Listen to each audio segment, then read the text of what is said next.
ഇന്ത്യയിൽ ഉൾപ്പെടെ പല സ്ഥലങ്ങളിലും നല്ല രീതിയിലുള്ള ഹീറ്റ് ഫോം ചെയ്യുന്നുണ്ട് അല്ലേ? ഇന്ത്യൻ മെട്രോളജിക്കൽ ഡിപ്പാർട്ട്മെന്റ് റിപ്പോർട്ട് അനുസരിച്ച് ഇന്ത്യയുടെ പല ഭാഗത്തും ടെമ്പറേച്ചർ വളരെയധികം കൂടിയിട്ടുണ്ട്. ഇവർ ഓൾറെഡി വാർണിംഗും കൊടുത്തിട്ടുണ്ട്, ഹീറ്റ് വേവ്സുമായി ബന്ധപ്പെട്ട വാർണിംഗും കൊടുത്തിട്ടുണ്ട്. അതായത് 2026 വേൾഡ് ഫേസ് ചെയ്യാൻ പോകുന്നത് സൂപ്പർ എൽനിനോ എന്നാണ് പറയുന്നത്. സൂപ്പർ എൽനിനോ എന്താണ്? സൂപ്പർ എൽനിനോ എന്ന് പറയുമ്പോൾ നോർമൽ എൽനിനോയിനേക്കാളും കാഠിന്യമേറിയതാണ് സൂപ്പർ എൽനിനോ. എന്താണ് നോർമൽ എൽനിനോ എന്ന് നോക്കാം. നോർമൽ എൽനിനോ എന്ന് പറയുമ്പോൾ നമ്മുടെ പെസിഫിക് ഓഷൻ എന്ന് പറയുമ്പോഴത്തേക്കും നമ്മുടെ വേൾഡിലെ തന്നെ ഏറ്റവും ലാർജസ്റ്റും അതുപോലെ തന്നെ ഏറ്റവും ആഴമേറിയ ഡീപ്പസ്റ്റും ആയിട്ടുള്ള ഓഷനാണ് പെസിഫിക് ഓഷൻ എന്ന് പറയുന്നത്. ഈ പെസിഫിക് ഓഷനിൽ അൺയൂഷ്വൽ ആയിട്ടുള്ള ഹീറ്റിംഗ് സംഭവിക്കും. അൺയൂഷ്വൽ എന്ന് പറയുമ്പോഴത്തേക്കും അൺയൂഷ്വൽ ഹീറ്റിംഗ് സംഭവിക്കും. അതായത് നോർമൽ ആയിട്ടുള്ള സിനാരിയോയിൽ ഹീറ്റ് ആവുന്നതിനേക്കാൾ അൺയൂഷ്വൽ ആയിട്ടുള്ള ഹീറ്റിംഗ് സംഭവിക്കും. അങ്ങനെ ഹീറ്റ് സംഭവിക്കുമ്പോൾ മൊത്തത്തിലുള്ള ആ പെസിഫിക് ഓഷന്റെ ടെമ്പറേച്ചർ കൊണ്ടങ്ങ് കൂടും.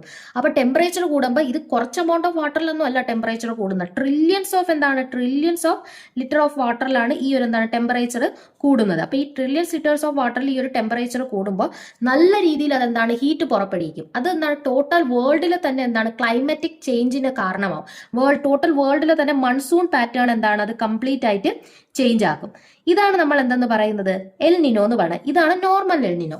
ഈ എൽനിനോ എഫക്ട് എപ്പോഴൊന്നും വരാറില്ല. 2 വർഷം കൂടുമ്പോൾ അല്ലെങ്കിൽ 5 വർഷം കൂടുമ്പോൾ അല്ലെങ്കിൽ 7 വർഷം കൂടുമ്പോഴാണ് ഈ ഒരു ഫിനോമിന ഇങ്ങനെ മാറിക്കൊണ്ടേ ഇരിക്കുന്നത്. എന്നാൽ ഇന്ത്യ ഇപ്പോൾ ഫേസ് ചെയ്യുന്നത്, കഴിഞ്ഞ പ്രാവശ്യം 2024 ഇന്ത്യ ഇത് ഫേസ് ചെയ്തായിരുന്നു. അതിന് മുമ്പ് 2015-16 കാലഘട്ടങ്ങളിലും ഫേസ് ചെയ്തായിരുന്നു. എന്നാൽ ഇപ്പോൾ ഇന്ത്യ ഫേസ് ചെയ്യാൻ പോകുന്നത് സൂപ്പർ എൽനിനോ എന്നാണ് പറയുന്നത്. അതായത് ഇതിനേക്കാളും വളരെയധികം കാഠിന്യമേറിയ എൽനിനോ എഫക്ട് എന്നാണ് പറയുന്നത്. അതായത് ഓഷ്യന്റെ ടെമ്പറേച്ചർ ഏകദേശം 2 ഡിഗ്രി സെൽഷ്യസ് വരെ കൂടും. കറന്റ് ടെമ്പറേച്ചർ 2 ഡിഗ്രി സെൽഷ്യസ് വരെ കൂടും. കേൾക്കുമ്പോൾ 2 ഡിഗ്രി സെൽഷ്യസ് വളരെ ചെറിയൊരു എമൗണ്ട് ആയിട്ട് തോന്നും. പക്ഷേ ഇത്രയും എമൗണ്ട് ഓഫ് വാട്ടർ ഉള്ള ഒരു ഏരിയയാണ് കൂടുന്നത്. ഈ ടെമ്പറേച്ചർ ഇത്രയും ഏരിയയിൽ അത് കൂടുമ്പോൾ, ഇത്രയും വാട്ടറിൽ അത് കൂടുമ്പോൾ അത് വളരെയധികം നെഗറ്റീവ് ഇമ്പാക്ട് നമ്മുടെ മൺസൂണിലും അതുപോലെ തന്നെ നമ്മുടെ ക്ലൈമറ്റിലും ഉണ്ടാക്കും. നോർമലി ഇന്ത്യക്ക് എങ്ങനെയാണ് മൺസൂൺ കിട്ടിക്കൊണ്ടിരുന്നത് നോക്കാം. അതായത് ഇതാണ് നമ്മുടെ പെസിഫിക് ഓഷൻ എന്ന് വിചാരിക്കാം. ഇതാണ് പെസിഫിക് ഓഷൻ. ഈ പെസിഫിക് ഓഷന്റെ ഈ ഭാഗം വെസ്റ്റ്, ഇത് ഈസ്റ്റ്. ഇവിടെയാണ് സൗത്ത് അമേരിക്ക ഉള്ളത്. ഓക്കെ, ഇവിടെയാണ് ഓസ്ട്രേലിയ ഉള്ളത്. ഏഷ്യ റീജിയൻ ഉള്ളത് ഈ ഒരു ഭാഗത്താണ്. ഇന്ത്യ ഏകദേശം ഇവിടെ ആയിട്ട് വരും. ഓക്കെ, അപ്പോൾ ഈ പെസിഫിക് ഓഷൻ നോർമലി എന്താണ് നമുക്കറിയാം, മുകളിലുള്ള വാട്ടർ വാം ആയിരിക്കും. മുകളിലുള്ള വാട്ടർ, താഴെയുള്ള വാട്ടർ ആയിരിക്കും കൂടുതൽ കോൾഡ് ആയിട്ടുള്ള വാട്ടർ താഴെ, മുകളിലുള്ള വാട്ടർ കൂടുതലും വാം ആയിരിക്കും. അപ്പൊ ഈ റീജിയനിലുള്ള ഈ റീജിയനിലുള്ള വിൻഡ് എന്ന് പറയുന്നത്, ഈ റീജിയനിൽ വിൻഡ് വീശുന്നത് ഈസ്റ്റ് നിന്ന് വെസ്റ്റിലോട്ടാണ്. നല്ല ഹൈ സ്പീഡിന് വിൻഡ് വീശും. ഇതിനെയാണ് നമ്മൾ ട്രേഡ് വിൻഡ് എന്ന് പറയുന്നത്. ഈ ഹൈ സ്പീഡിൽ വീശുന്ന ഈ ട്രേഡ് വിൻഡ് ഈ വാം ആയിട്ടുള്ള വാട്ടറിനെ ഓസ്ട്രേലിയ റീജിയനിൽ കൊണ്ടുവരികയും ഈ വാം വാട്ടർ അവിടെ എത്തുമ്പോൾ ഹൈ ആയിട്ട് ഇവാപറേഷൻ വിധേയമാവുകയും ചെയ്യും. അതുവഴി ഇവിടെ ക്ലൗഡ് ഫോർമേഷൻ നടക്കും. ഈ ക്ലൗഡിൽ നിന്നാണ് പിന്നെ എന്ത് സംഭവിക്കുന്നത്, ഈ മഴ വരുന്നത്.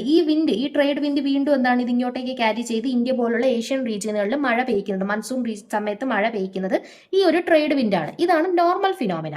പക്ഷേ എൽനിനോ എന്ന് പറയുന്ന ആ ഒരു എഫക്ട് വരുമ്പോൾ എന്ത് സംഭവിക്കുന്നു എന്ന് വെച്ചാൽ ഈ ട്രേഡ് വിൻഡിന്റെ സ്പീഡ് അങ്ങ് കുറയും. കുറഞ്ഞു കഴിഞ്ഞാൽ പിന്നെ ഈ വാം വാട്ടറിനെ ക്യാരി ചെയ്തുകൊണ്ട് ഇത് ഓസ്ട്രേലിയ വരെ എത്തത്തില്ല.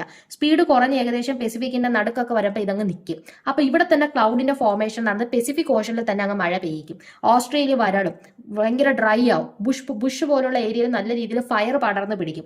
ഓസ്ട്രേലിയയിൽ ഒരുപാട് രീതിയിലുള്ള വരൾച്ചയ്ക്ക് കാരണമാവും. അത് തന്നെയായിരിക്കും ഇന്ത്യയിലെയും അതുപോലെ തന്നെ പാകിസ്ഥാൻ അങ്ങനത്തെ ഏഷ്യൻ റീജിയനിലും ഇതേ സിറ്റുവേഷൻ തന്നെയായിരിക്കും ഫേസ് ചെയ്യുന്നത്. ഇതാണ് എൽനിനോ. എന്നാൽ സൂപ്പർ എൽനിനോ ആണ് ഈ വർഷം വരാൻ പോകുന്നത്. ഇതിനേക്കാളും കാഠിന്യമേറിയ ഹീറ്റ് വേവും മഴയില്ലായ്മയായിരിക്കും ഇന്ത്യ പോലുള്ള റീജിയൻസും അതുപോലെ തന്നെ ഓസ്ട്രേലിയ ഒക്കെ ഫേസ് ചെയ്യാൻ പോകുന്നതെന്നാണ് ഇപ്പോഴത്തെ പല റിപ്പോർട്ടും പറയുന്നുണ്ട്. കഴിഞ്ഞ 140 വർഷത്തിൽ ഏറ്റവും ഹയസ്റ്റ് ആയിട്ടുള്ള ഹീറ്റ് വേവ് ഫേസ് ചെയ്യാൻ പോകുന്ന വർഷം. 140 വർഷത്തിന് ശേഷം ഇപ്പൊ 2026 ഫേസ് ചെയ്യുന്നതെന്നാണ് പറയുന്നത്. 1877 ഇങ്ങനത്തെ ഒരു എൽനിനോ എഫക്റ്റ് വന്നിട്ടുണ്ടായിരുന്നത്. ആ സമയത്ത് ഇന്ത്യയിൽ അതുപോലെ ചൈന, ബ്രസീൽ, ഈജിപ്റ്റ്, ലോകത്തെ പല സ്ഥലങ്ങളിലും ഭയങ്കര രീതിയിലുള്ള വരൾച്ച കാണേണ്ടി വന്നു. ഹ്യൂജ് ആയിട്ടുള്ള ഫെമൈൻ ഉണ്ടായി. അതായത് വരൾച്ച ഉണ്ടാകുമ്പോൾ അഗ്രികൾച്ചർ നടക്കില്ല, നല്ല രീതിയിലുള്ള ഫുഡ് പ്രൊഡക്ഷൻ നടക്കില്ല, ഉള്ള ഫുഡിന്റെ പ്രൈസ് കൂടും, സാധാരണ ആൾക്കാർക്ക് അത് ഒട്ടും അഫോർഡ് ചെയ്യാൻ പറ്റത്തില്ല. അതുപോലെ ഹീറ്റ് വേവ്സ് വരുമ്പോൾ അത് ഹെൽത്തിനെ നെഗറ്റീവായിട്ട് ബാധിക്കും. ഒരുപാട് ആൾക്കാർ ഈ ഒരു സമയത്ത് മരിച്ചായിരുന്നു. റീസെന്റ് ആയിട്ട് നമ്മൾ നോക്കിയാൽ 2024 ഒരു എൽനിനോ വന്നിട്ടുണ്ട്. അതിന് മുന്നേ 2015-16 ആ ഒരു കാലഘട്ടത്തെ എൽനിനോ നോക്കിയാൽ ഇന്ത്യയിൽ അന്ന് 14 ശതമാനത്തിനേക്കാളും കുറവ്, അതായത് നോർമലി ഇന്ത്യക്ക് കിട്ടുന്ന മഴയുടെ 14% കുറവാണ് ഇന്ത്യക്ക് അന്ന് കിട്ടിയത് റെയിൻഫാൾ. അതുപോലെ ഇന്ത്യയിൽ ഏകദേശം 2500-നേക്കാളും കൂടുതൽ ആൾക്കാർ മരണപ്പെട്ടു. പാകിസ്ഥാനിൽ 2000-ഓളം ആൾക്കാർ മരണപ്പെട്ടു. 2026 വരാൻ പോകുന്ന ഈ ഒരു എൽനിനോ, സൂപ്പർ എൽനിനോ ഇന്ത്യയുടെ എന്താണ് മൺസൂണിനെ ബാധിക്കും. അതായത് ഇന്ത്യയുടെ മഴയെ നല്ല രീതിയിൽ ബാധിക്കും. നമ്മൾ വിചാരിച്ച അത്രയും മഴ പെയ്യില്ല. വിചാരിച്ചേക്കാളും നമുക്ക് നോർമലി കിട്ടുന്നതിനേക്കാളും കുറവ് മഴയെ പെയ്യത്തുള്ളൂ. ഏകദേശം നോർമലി കിട്ടുന്നതിന്റെ 90% അടുപ്പിച്ചേ മഴ കിട്ടുള്ളൂ എന്നാണ് പറയുന്നത്. നമ്മൾ അഗ്രികൾച്ചറിനെ ഇത് എഫക്ട് ചെയ്യും. കാരണം നമ്മൾ ഇന്ത്യ നോക്കിയാൽ ഇന്ത്യയിൽ ഏകദേശം 51% അഗ്രികൾച്ചറും കംപ്ലീറ്റ്ലി എന്താണ് മൺസൂൺ, മഴയെ ഡിപ്പെൻഡ് ചെയ്യുന്നതാണ്. അപ്പോൾ മഴയില്ലെങ്കിൽ അതനുസരിച്ച് എന്താണ് അഗ്രികൾച്ചറിനെ അത് നെഗറ്റീവായിട്ട് ബാധിക്കും. ഹീറ്റ് വേവ്സ് അതായത് ചൂട് എന്താണ് കൂടും. ഉഷ്ണതരംഗം, ചൂട് കൂടും. അത് എന്താണ് east, central, north west region of ഇന്ത്യയിലും സൗത്ത് ഈസ്റ്റ് പെൻസുലാർ റീജിയനിലും ഒക്കെ നല്ല രീതിയിൽ ഹീറ്റ് വേവ്സ് ഉണ്ടാവുമെന്നാണ് ഇന്ത്യൻ മെട്രോളജിക്കൽ ഡിപ്പാർട്ട്മെന്റ് പറയുന്നത്. അതുപോലെ തന്നെ ഇത് നമ്മുടെ വീടുകളിലും എഫക്ട് ചെയ്യും. വീടുകളിൽ എഫക്ട് ചെയ്യുന്നത് നമ്മുടെ ഹൗസ് ഹോൾഡ് ആയിട്ടുള്ള ഫുഡ് ഐറ്റത്തിന്റെ പ്രൈസ് ഒക്കെ അങ്ങ് കൂടും. അതുവഴി എല്ലാവർക്കും അത് അഫോർഡ് ചെയ്യാൻ പറ്റുമെന്ന് ഇല്ല. കാരണം ഫുഡ് പ്രൊഡക്ഷൻ കുറയും. അഗ്രികൾച്ചറിൽ മൺസൂൺ ഇല്ലെങ്കിൽ അഗ്രികൾച്ചർ നെഗറ്റീവായിട്ട് എഫക്ട് ചെയ്യും. അതുവഴി ഫുഡ് പ്രൊഡക്ഷൻ കുറയും. അതുവഴി ഉള്ള ഫുഡിന്റെ പ്രൈസ് കൂടും.